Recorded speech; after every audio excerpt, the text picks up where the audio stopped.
ब्रजभूमि हमारी प्राचीन काल से ही तीर्थ भूमि रही है।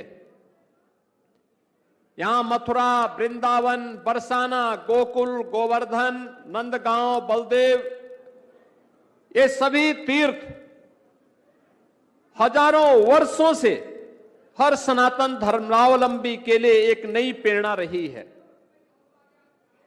यहां के रज रज में, यहां के कण कण में श्री कृष्ण का, राधा रानी का और हजारों वर्षों की उस विरासत का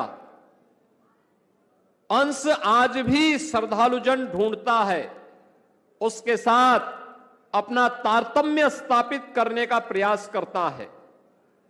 लेकिन यह हमारा सौभाग्य होगा, अंत्योदय के प्रणेता पंडित दीनदयाल उपाध्याय जी की भी पावन जन्मभूमि इसी मथुरा जनपद में पड़ती है। इसी मथुरा जनपद में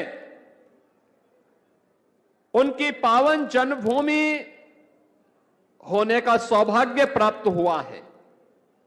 और ब्रजभूमि भारत की आध्यात्मिक और सांस्कृतिक विरासत के साथ ही अब आदरणीय प्रधानमंत्री जी की प्रेरणा से विकास के एक नित नए प्रतिमान को स्थापित करते हुए आगे बढ़ रहा है।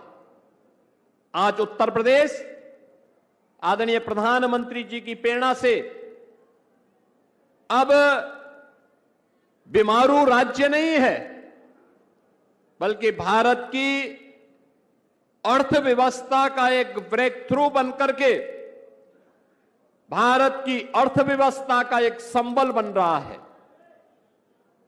निरंतर पिछले 5 वर्ष से अधिक समय से उत्तर प्रदेश अब रेवेन्यू सरप्लस स्टेट के रूप में डबल इंजन की सरकार, डबल स्पीड के साथ न केवल बड़े बड़े इंफ्रास्ट्रक्चर के कार्यों को जमीनी धरातल पर उतारती है, हर नागरिक को सुरक्षा का एहसास कराती है, बल्कि गरीब कल्याणकारी योजनाओं के माध्यम से भी बिना भेदभाव के वंचित को वरीयता के आधार पर शासन की योजना का लाभ समाज के प्रत्येक तबके को देने का कार्य कर रही है।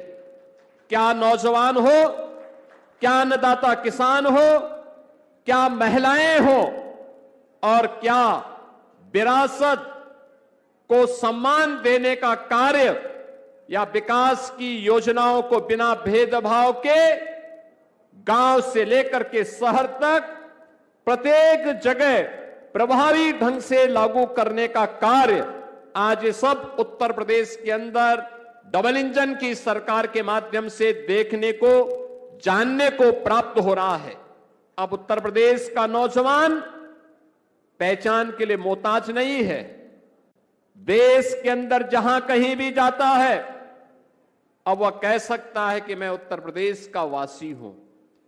हर व्यक्ति, सामने देखने वाला व्यक्ति भी गौरव की अनुभूति करता है। एक समय था जब उत्तर प्रदेश के सामने पहचान का संकट खड़ा किया गया था। एक समय था जब यहां की विरासत को लोग कोसने का काम करते थे, हमें अपमानित करने का काम करते थे।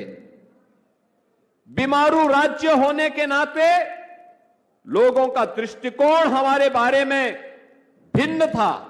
अब बीमारू नहीं, अब तो भारत की इकोनॉमी का ग्रोथ इंजन बनकर के उत्तर प्रदेश देश के विकास में अपना योगदान प्रभावी ढंग से दे रहा है। इसमें हमारा युवा भी, अन्नदाता किसान भी और आधी आबादी भी इस पूरे अभियान के साथ जुड़ करके कार्य कर रही है। और यही भारतीय जनता पार्टी के प्रति आम जन के विश्वास का प्रतीक भी है। आज जब हमारे नवनिर्वाचित राष्ट्रीय अध्यक्ष जी का यह पहला दौरा उत्तर प्रदेश के अंदर हुआ है, इस अवसर पर आदरणीय प्रधानमंत्री जी की प्रेरणा से, उनके मार्गदर्शन और नेतृत्व में उत्तर प्रदेश पिछले 9 वर्ष के अंदर विकास के जिन नए प्रतिमानों को स्थापित किया है, इस गति को और तेजी के साथ आगे बढ़ाने के लिए उत्तर प्रदेश का एक एक कार्यकर्ता प्राण प्रण से जुट करके न केवल वर्तमान को बल्कि भावी भविष्य के निर्माण में भी अपना योगदान इसी प्रभावी ढंग से देगा। इस विश्वास के साथ मैं एक बार फिर से अपने राष्ट्रीय अध्यक्ष जी का इस वृंदावन की पावन धरा पर आगमन पर आप सभी कार्यकर्ताओं की ओर से, उत्तर प्रदेश के लाखों कार्यकर्ताओं की ओर से उनके निर्वाचन पर बधाई और उनके वृंदावन आगमन पर हृदय से बधाई देते हुए उनका स्वागत और अभिनंदन करता हूं। धन्यवाद। जय हिंद, जय जय श्री राम। बहुत बहुत धन्यवाद माननीय मुख्यमंत्री जी। आप